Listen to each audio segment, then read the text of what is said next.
ایک عرب کو اپنا ایک گھوڑا بہت پیارا تھا جو کبھی کسی دوسرے گھوڑے سے ہارا نہیں تھا، اور جتنے بھی عرب میں مقابلے ہوئے ان میں ہمیشہ وہی اول آتا تھا۔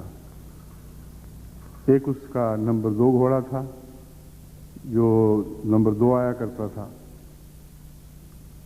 چوروں کو بھی بڑے فن آتے ہیں، اور جو مویشیوں کے چور ہیں وہ تو بڑے ماہر ہوتے ہیں اپنے فن کے۔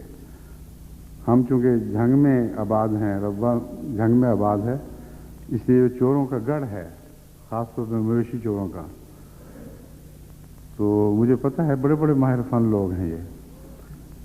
تو ایک چور نے اس کا نمبر 1 گھوڑا چرا لیا۔ جب اس کی آنکھ کھلی تو اس وقت تک وہ گھوڑے پر سوار ہو کر آگے جا چکا تھا۔ اس نے اپنے نمبر 2 گھوڑے کو پکڑا اور اس کے پیچھے بھگایا۔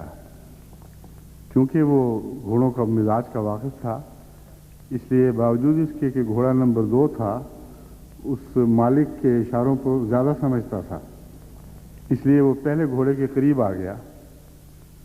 جب وہ اس کو پکڑنے لگا تو اس کو خیال آیا کہ او ہو، میرا گھوڑا تو کبھی کسی سے نہیں ہارا، کیا آج یہ میرے نمبر 2 گھوڑے سے ہار جائے گا؟ تو چور کو کہا، جا، اسی خاطر میں تجھے چھوڑتا ہوں کہ میں اپنے گھوڑے کو بے عزت نہیں کرنا چاہتا، اس کا ریکارڈ نہیں توڑنا چاہتا کہ وہ کبھی کسی سے نہیں ہارا۔ تو جب جماعتیں مجھے لکھتی ہیں کہ ہمارے لیے دعا کرو کہ ہم اول آئیں اور ہم اپنی اولیت کو برقرار رکھیں، تو مجھے یہ لطیفہ یاد آ جاتا ہے، مگر فرق یہ ہے کہ یہ سارے ہی گھوڑے خدا کے گھوڑے ہیں، سارے ہی اس کو پیارے ہیں۔